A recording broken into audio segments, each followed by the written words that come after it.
कि घोषणा की मंत्री जी ने, और घोषणा का बचाव जो है वो हमारे आदरणीय सम्मानित सेना प्रमुखों से करवाया गया। नोटबंदी के साथ किया, आप लोगों को याद होगा, बोले थे ना कि 50 दिन में अगर सारी समस्याएं ठीक नहीं होगी तो आप जिस चौराहे पे बुलाएंगे हम आ जाएंगे। घोषणा करके जापान चले गए थे प्रधानमंत्री जी, आप लोगों को याद होगा। जैसे अभी जर्मनी गए हुए हैं, वास्को डी गामा की तरह घूमते रहते हैं। उनके ऊपर थार दौड़ा दिया गया, मंत्री जी के बेटा ने किसानों के ऊपर थार चढ़ा दिया और उनको जो है शानदार जो है सुरक्षा और स्वागत सरकार के प्रोटेक्शन में मिला। ये योजना आने के बाद सेना के अंदर अस्थाई भर्तियां समाप्त कर दी गई हैं। इस बात को सरकार की तरफ से नहीं बोला जा रहा है, लेकिन यह बात सामने आ गई है कि अस्थाई भर्ती समाप्त कर दी गई है, रोक दिया गया है। प्रधानमंत्री जब आए तो उन्होंने कहा कि और सुधार की जरूरत है और उन्होंने कहा 1 रैंक 1 पेंशन हम लागू करेंगे। ये प्रधानमंत्री जी की भाषा है। और 1 रैंक 1 पेंशन को समाप्त करके 9 रैंक 9 पेंशन कर दिए हैं। पहली बार जब योजना घोषित की गई थी तो टीए का भी बात नहीं किया गया था। जब विरोध होना शुरू हुआ तो आनन फानन में जो है 2 अमेंडमेंट लाए गए। मतलब ये योजना आई ही है, 2 अमेंडमेंट हो चुका है। ये उसमें बजट कटौती करना चाहते हैं, लेकिन इस बात को ये ईमानदारी से बोल नहीं रहे। ये इस बात को बोल नहीं रहे हैं कि जैसे तमाम विभाग को या तो बेचे गए हैं या उसको कॉन्ट्रैक्ट पे किया गया है, उसी तरह से ये देश की सुरक्षा में भी ठेकेदारी लाना चाहते हैं। स्वाभाविक रूप से जब हम ये कह रहे हैं कि अग्निपथ पथ योजना इस देश के युवाओं के साथ विश्वासघात है, तो इसके पीछे कारण है। कारण क्या है? सबसे पहला कारण ये है कि आप लोगों ने ये देखा होगा, सरकार घोषणा करके गायब हो गई। सरकार की तरफ से कोई प्रेस कॉन्फ्रेंस नहीं किया गया है। जैसे प्रधानमंत्री जी कोई प्रेस कॉन्फ्रेंस नहीं किए हैं, दूसरी बार प्रधानमंत्री बने हैं, प्रेस कॉन्फ्रेंस नहीं करते हैं। जब भी कोई संकट होता है, राजनीतिक संकट होता है सरकार को, तो वो सेना को आगे कर देते हैं। और आपने नोट किया होगा कि घोषणा की मंत्री जी ने, और घोषणा का बचाव जो है वो हमारे आदरणीय सम्मानित सेना प्रमुखों से करवाया गया। आप लोगों ने इस बात को ध्यान दिया होगा। और जितने मंत्री थे सब अपने अपने सोशल मीडिया और उनकी जो मीडिया है उसके माध्यम से योजना के फायदे गिनाने में जुट गए।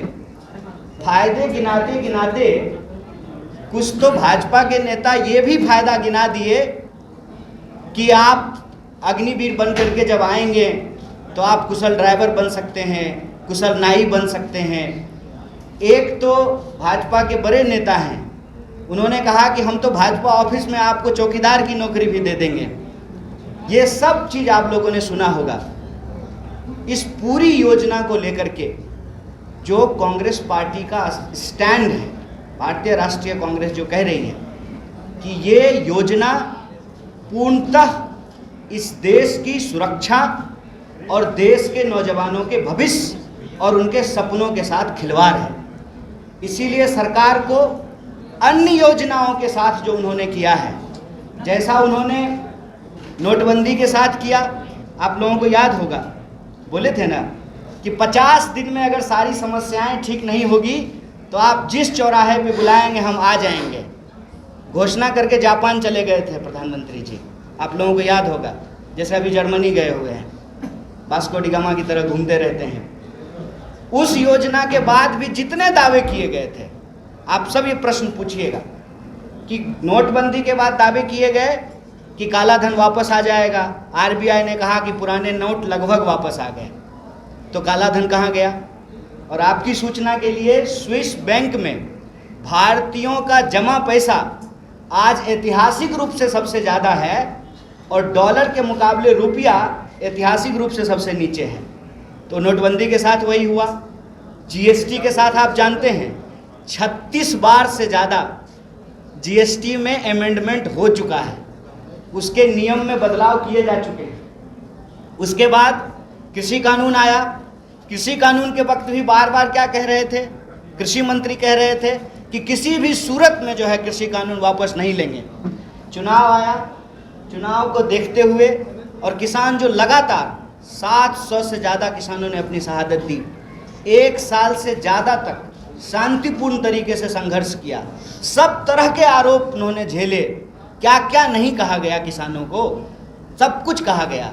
आतंकवादी, नक्सली, खालिस्तानी, क्या क्या नहीं कहा गया। उनके ऊपर थार दौड़ा दिया गया। मंत्री जी के बेटा ने किसानों के ऊपर थार चढ़ा दिया और उनको जो है शानदार जो है सुरक्षा और स्वागत सरकार के प्रोटेक्शन में मिला। लेकिन किसान अड़े रहे कि ये गलत है और किसान आंदोलन के दबाव में कृषि कानून वापस लेना पड़ा। आप जानते हैं कि आज ही जिस कार्यक्रम में हमारे बाकी लोग शिरकत कर रहे थे, इसी तरह से मजदूरों के लिए भी जो है लेबर कोड लाया गया है, जिसका मजदूर विरोध कर रहे हैं। और ये जो अग्निपथ योजना है, उस अग्निपथ योजना के बारे में भी इस देश के नौजवानों ने अपना प्रतिरोध व्यक्त किया।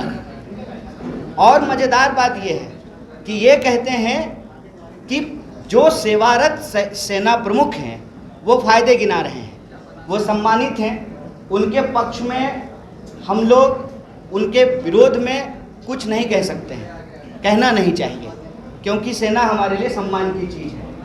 लेकिन आप लोगों का मैं ध्यान दिलाना चाहता हूँ कि जो वेटरन्स हैं, चाहे उनको परमवीर चक्र मिला है, तमाम तरह के जो उनको सम्मान मिले हैं, वो इसका विरोध कर रहे हैं।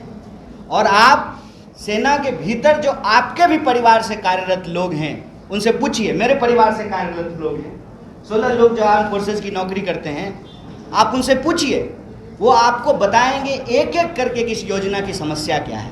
पहला, ये योजना आने के बाद सेना के अंदर अस्थाई भर्तियां समाप्त कर दी गई हैं। इस बात को सरकार की तरफ से नहीं बोला जा रहा है, लेकिन यह बात सामने आ गई है कि अस्थाई भर्ती समाप्त कर दी गई है, रोक दिया गया है। आप मुझे बताइए कि आप कहते हैं कि हम कोई सुधार करना चाहते हैं, तो आप सुधार कीजिए, लेकिन आप अस्थाई भर्ती क्यों रोक रहे हैं सुधार के नाम पे? हमारे हाथ में अगर कोई समस्या है तो आप इसका इलाज करेंगे कि इसको काट करके फेंक देंगे? अगर हाथ काटने की स्थिति है तो आप वो बताइए देश को। क्या इस देश में हमारे जो सेना प्रमुख थे, जिनको चीफ डिफेंस स्टाफ बनाया गया, जिनकी दर्दनाक जो है मौत हुई, अभी तक सीडीएस का पोस्ट खाली है, वो क्या कहते थे? जनरल बिपिन रावत ने क्या कहा कि रिटायरमेंट एज को आर्मी में बढ़ाने की ज़रूरत है। इस संबंध में उन्होंने सरकार को चिट्ठी लिखी और मैं दावे के साथ कह रहा हूँ कि आज यदि सीडीएस बिपिन रावत होते तो वो खुल करके इस बात का विरोध करते, क्योंकि उनका ओपिनियन ये था कि जब आप किसी भी सुरक्षा से संबंधित सेवा में अस्थाई सेवा का प्रावधान हटा देंगे तो आर्म फोर्सेस का मनोबल डाउन हो जाएगा। आप एक बात बताइए, अपने ऊपर रख करके मैं पत्रकार साथियों से पूछता हूं, आपके जो पुराने सीनियर साथी होंगे उनसे पूछिएगा, जब सेवा की अस्थाई गारंटी होती है तब मनोबल कितना ऊंचा होता है, और जब टर्मिनेट करने का तलवार आपके सर पे लटक रहा हो तो काम करने का क्या प्रेशर होता है। आप चाहते हैं कि सुधार हो, तो सुधार के पक्ष में तो कांग्रेस पार्टी भी रही है। आप लोगों को मैं बता दूं कि short service commission Congress party लेकर के आई, और जो हमारे वेटरन्स हैं, जो सेवानिवृत्त हमारे सेना के अधिकारी हैं, सेना के जवान हैं, उनके लिए स्पेशल कमीशन जो है डॉक्टर मनमोहन सिंह की सरकार के दौरान बनाया गया। और प्रधानमंत्री जब आए तो उन्होंने कहा कि और सुधार की ज़रूरत है, और उन्होंने कहा 1 रैंक 1 पेंशन हम लागू करेंगे। ये प्रधानमंत्री जी की भाषा है। और 1 रैंक 1 पेंशन को समाप्त करके 9 रैंक 9 पेंशन कर दिए हैं।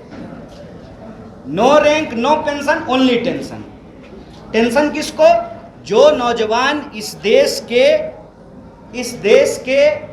लोगों को अपनी सेवा देना चाहते हैं, जो अपनी देशभक्ति की भावना को, इस देश के लिए सर्वोच्च बलिदान की भावना रखते हैं, उनके सपनों को कुचला जा रहा है, फायदा गिनाया जा रहा है। फायदा क्या है कि देखिए, आप भरी जवानी रिटायरमेंट हो जाएंगे, भरी जवानी रिटायर होने के फायदे गिनाए जा रहे हैं। आप सोचिए कि घर में मान लीजिए कि पिताजी को अस्थायी नौकरी है, तो माताजी कहेंगी कि पति से पहले बेटा रिटायर होकर के आ गया है।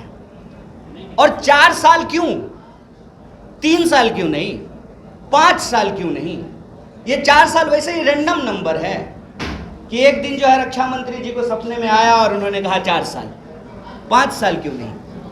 4 साल इसलिए कि तमाम तरीके के नौकरी के जो आपके फायदे होते हैं, जो इस देश में एक्ट बना हुआ, आपको ग्रेच्युटी नहीं मिलेगी, आपको तमाम तरह की दूसरी सुविधाएं नहीं मिलेगी। और आपको मैं याद दिला दूं, पहली बार जब योजना घोषित की गई थी तो टीए का भी बात नहीं किया गया था। जब विरोध होना शुरू हुआ तो आनन फानन में जो है 2 अमेंडमेंट लाए गए। मतलब ये योजना आई ही है, 2 अमेंडमेंट हो चुका है। तो ये लोग इस योजना को लेकर के कितना गंभीर हैं, इस बात को आप समझ लीजिए। कह रहे हैं वॉरफेयर बदल गया है, हमको एवरेज एज जो है वो घटाना है। आप हमको एक बात बताइए, हमने जो है, हमारी सेना ने बड़े बड़े वॉर जीते हैं ना, इसी सेना से भारत की सेना ने तमाम वॉर जीते हैं। और जितना प्रमुख सम्मान है, क्या वो 30 वर्ष से ज़्यादा या 30 वर्ष के लोगों को नहीं मिला है? तर्क क्या है? असल जो बात है ये छुपा रहे हैं देश से। तर्क ये है कि हमारे देश के बजट में सबसे प्रमुख बजट होता है डिफेंस का। डिफेंस बजट का 40% जो है वो लोगों की सेवा देने के बदले जो उनको सुविधाएं दी जाती हैं उस पर खर्च होता है। ये उसमें बजट कटौती करना चाहते हैं, लेकिन इस बात को ये ईमानदारी से बोल नहीं रहे। ये इस बात को बोल नहीं रहे हैं कि जैसे तमाम विभाग को या तो बेचे गए हैं या उसको कॉन्ट्रैक्ट पे किया गया है, उसी तरह से ये देश की सुरक्षा में भी ठेकेदारी लाना चाहते हैं। ये ठीक नहीं है, ये देश की सुरक्षा के साथ खिलवाड़ है। इसीलिए भारतीय राष्ट्रीय कांग्रेस इस देश के नौजवानों की उस भावना के साथ खड़ी है कि भारतीय सेना के अंदर इस तरह से ठेकाकरण की शुरुआत करना ठीक नहीं है। यह देश की सुरक्षा के साथ खिलवाड़ है और देश के नौजवान जो संघर्षरत हैं, उनके संघर्षों के साथ हम कंधे से कंधा मिलाकर खड़ा हैं। यही एक बात कहना चाहते हैं कि कोई भी आंदोलन अगर सत्य और अहिंसा के रास्ते पे चला है तो उसकी जीत हुई है। उसमें अगर किसी भी और चीज़ का इस्तेमाल होता है, उससे आंदोलन बदनाम होता है। इसीलिए हम साथियों से आग्रह करेंगे कि आप लोग किसी भी अन्य प्रकार के माध्यमों का इस्तेमाल ना करें, सत्य और अहिंसा को अपना करके अपनी इस मांग को जरूर रखें। और इसी संदर्भ में बिहार की जो प्रदेश इकाई है भारतीय राष्ट्रीय कांग्रेस की, वो 243 विधानसभा में कल सत्याग्रह करेगी। 10 बजे के बाद से यह सत्याग्रह चलेगा। मैं तमाम अपने नौजवान साथियों से यह आग्रह करता हूं कि शांतिपूर्ण तरीके से इस सत्याग्रह में अपने न्याय के लिए आप शरीक होइए। लाइव बिहार यूट्यूब पर सब्सक्राइब और फेसबुक पर लाइक जरूर करें।